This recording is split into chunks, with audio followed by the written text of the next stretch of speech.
बिस्मिल्लाहिर्रहमानिर्रहीम। कल हमने लॉ ऑफ मास सेक्शन पढ़ा था, तो आज उसमें जो कांस्टेंट आया था इक्विलिब्रियम कांस्टेंट, उसको के सी से शो किया गया था। अब उसका हम रिलेशन बताएंगे के पी के एक्स के एन के साथ उसका क्या रिलेशन है। यहाँ सी कंसनट्रेशन को, पी पार्शियल प्रेशर को, एक्स मोल फ्रैक्शन और N number of moles of gas को शो कर रहा है। तो हम सबसे पहले के पी और के सी का रिलेशन देखते हैं कि कंसनट्रेशन का प्रेशर से क्या रिलेशन है। वो कहते हैं कि for gases equilibrium constant expression is often expressed in terms of partial pressure of reagents in the atmosphere. According to the Henry law, at constant temperature, the partial pressure of a gas is directly proportional to its molar concentration in gas phase.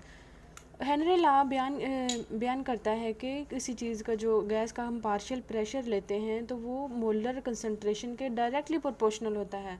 मतलब किसी gas की जितनी concentration ज़्यादा होगी उतना ही उस vessel में, उस सिलेंडर में उस गैस का प्रेशर उतना ही ज़्यादा होगा। इसके लिए हम जनरल एक इक्वेशन लेते हैं। मैंने आपको कल भी बताया था, ए जो है मोल नंबर ऑफ मोल्स को शो कर रहा है, हम कितने मोल्स लिए हैं और कितने मोल प्रोडक्ट्स बनी हैं। साथ में डॉटेड का मतलब है रिएजेंट्स ये ही नहीं और भी आ सकते हैं, प्रोडक्ट ये ही नहीं और भी बन सकती हैं। तो यहाँ पे for an ideal gas equation the equilibrium constant expression, equilibrium constant की इक्वेशन ये बनती है। अगर हम के पी लें, के पी जैसा कि जिस तरह हम कल नॉन आइडियल गैस में एक्टिव कंसंट्रेशन को लेते हुए यहाँ पे ए या अल्फ़ा लगा दिया था, इसी तरह आज पार्शियल प्रेशर को लेते हुए यहाँ पे हम प्रोडक्ट्स ओवर रिएक्टेंट्स, तो प्रोडक्ट में पार्शियल प्रेशर को हम साथ में साइन देंगे और उनके जो मोल्स, जितने नंबर ऑफ मोल्स लिए थे वो उनमें उनके कोफिशिएंट्स बन जाते हैं। तो यहाँ P represents a partial pressure of individual gas components, इसका अपना प्रेशर, इसका अपना और इसका अपना, मतलब ये जो दो गैसेज हैं जिन्होंने रिएक्ट किया उनका इंडिविजुअल पार्शियल प्रेशर है। ठीक हो गया। नाउ अगर हम आइडियल गैस इक्वेशन देखें तो आइडियल गैस इक्वेशन हमारे पास एक जनरल गैस इक्वेशन होती है, P V is equal to N R T. तो जो अगर आइडियल के लिए लेना है तो प्रेशर, आइडियल गैस का प्रेशर आई से शो किया गया और नंबर ऑफ मोल्स भी उसके आई से शो किया, एन आई आर टी से शो किया गया। N I is the number of moles of gas for homogeneous gas reaction. Homogeneous gas कौन सी होती है? जिसमें होमोजीनियस रिएक्शन ऐसा होता है जिसमें सारे रिएक्टेंट्स जो हैं वो सेम फेज में हो, यानी गैस हैं तो दोनों ही गैसेज हों, लिक्विड है तो दोनों ही लिक्विड्स हों, सॉलिड हैं तो दोनों ही सॉलिड्स हों। होमोजेनियस गैस रिएक्शन में if its volume is kept constant तो partial pressure of gas is written as, अगर हम वॉल्यूम कांस्टेंट कर दें यानी वॉल्यूम इसके नीचे आ जाएगा एन है, तो एन आई ओवर वी हमारे पास। तो यहाँ पे आइडियल गैस के नंबर ऑफ मोल्स और वॉल्यूम को हम जब लेते हैं तो वॉल्यूम को कांस्टेंट रखते हुए तो वो सी आई यानी आइडियल गैस के कंसंट्रेशन के इक्वल हम उसको कर देंगे। तो इस इक्वेशन में पुट करते हुए ये बन जाएगी equation P I is equal to C I R T, concentration of N ideal gas. Okay हो गया। तो ऊपर वाली इक्वेशन में इसको पुट करते हुए यहाँ पे पी इज इक्वल टू, मतलब इन टू पी आप अलग से लिख के भी इसको कर सकते हैं कि यहाँ पे पी की वैल्यू लगा देंगे। ये देखें प्रोडक्ट्स ओवर रिएक्टेंट्स यहीं पे हैं, प्रोडक्ट्स ओवर रिएक्टेंट्स वहीं पे हैं, उनके कोफिशिएंट्स भी उधर ही हैं लेकिन साथ में पी की वैल्यू हमने लगा दी है आर टी।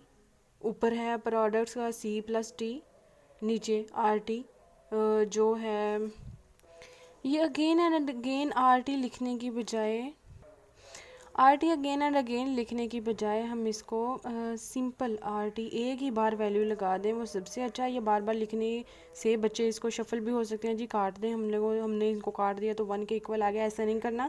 पी की वैल्यू एक ही बार लगा देनी है आर टी, और जो ऊपर प्रोडक्ट्स के कोफिशिएंट्स हैं वो अलग से लगा देने हैं। ये नीचे से ऊपर आए हैं, ये वाले जो कोफिशिएंट्स हम किसी चीज़ की पावर जब ऊपर लेके आते हैं, आपने मैथ किया हुआ 10 टू रेज़ पावर एग्जाम्पल, नीचे होगा 10 टू रेज़ पावर 5 तो ऊपर आके हो जाएगा 10 टू रेज़ पावर -5, उसका साइन चेंज हो जाता है। तो इसी तरह same like this C plus D, ये ऊपर वाले प्लस साइन में रहे तो माइनस जो नीचे वाले आए, नीचे वाले जब ऊपर आए वो जो फ्रैक्शन में थे ऊपर नोमिनेटर में आए तो वो बन गए नेगेटिव साइन में बन गए, तो आर टी ओवरऑल ये नंबर ऑफ मोल्स थे ना, number of moles of gases, तो उसको ओवरऑल को नाम दे दिया गया डेल एन का। डेल एन क्या है?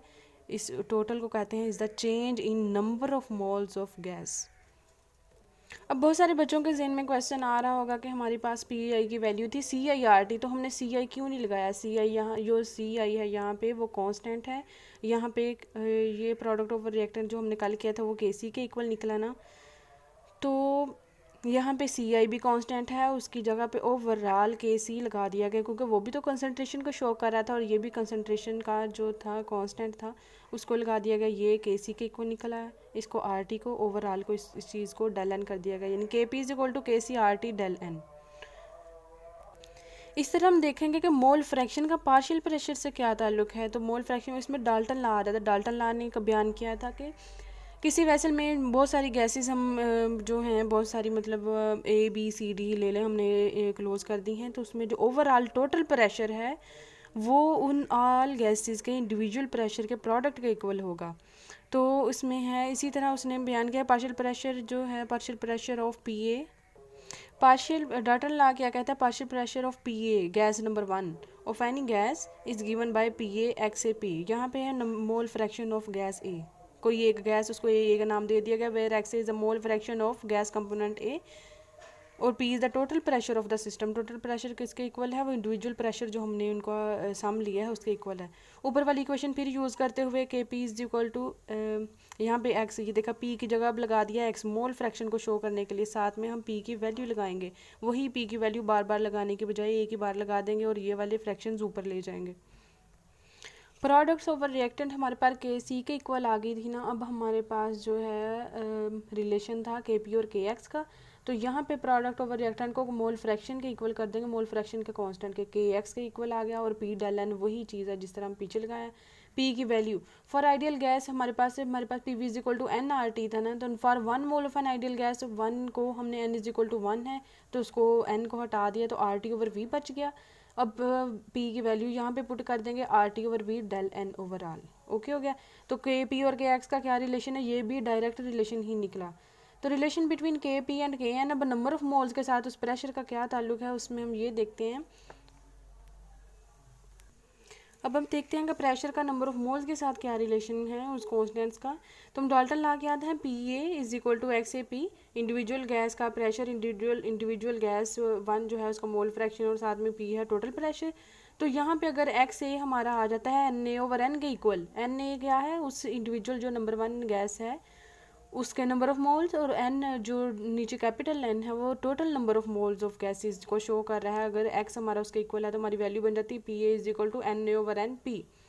नाउ हम उस वैल्यू में फर्स्ट वाली इक्वेशन में पुट करते हैं, प्रोडक्ट्स ओवर रिएक्टेंट वहीं पे है, यहाँ पे अब नंबर ऑफ मोल्स एन लगा दिए गए हैं, साथ में P की वैल्यू लगा देगी। P की वैल्यू P ओवर N कैसे आई है कि यहाँ पे P A और N ए जो है इंडिविजुअल गैस को शो कर रहे थे, हम चूँकि ओवरऑल गैस को लेना है ऊपर एन डेल एन क्या है number of moles of all gases, उसमें जो है डेल हमेशा चेंज को शो करता है, चेंज का मतलब इसमें ऑल गैसेस आ जानी है जो हमने ए बी सी डी लिए हैं। ठीक है, एन ए ओवर जो पी एन ए और पी ए जो हैं वो वेरिएबल हैं, वो ए इंडिविजुअल गैस को शो कर रहे हैं, तो हमने ओवरऑल गैस का जो है पार्शियल प्रेशर लेते हुए पी ओवर एन कर लेना है इस वैल्यू को, तो डेल एन, फिर वही चीज़ ये वाली चीज़ के एन की इक्वल हो जाएगी P over N del N. ना ओवरऑल अगर हम रिलेशन देखें तो अब के पी के सी के एक्स और के एन की वैल्यूज़ को इकट्ठा कर लिया गया है, उनको आपस में कंपेयर किया गया, तो number of moles of reactant is equal to number of moles of product, number of moles हमारे डेल एन अगर इक्वल निकले तो इज इक्वल टू 0 हो जाए। तो हमने के पी के सी के एक्स और एन सब के जो वैल्यूज़ को ऊपर डेल एन था सबको डेल एन को 0 कर दिया, और जब हम इसकी वैल्यू निकालते हैं जब किसी चीज़ की पावर 0 इज इक्वल टू 1 आ गई, इसकी पावर 0 इज इक्वल टू 1, सब चारों की जब वैल्यू इज इक्वल टू 1 आ गई थी, यानी के सी के पी के एक्स और K N are equal to each other.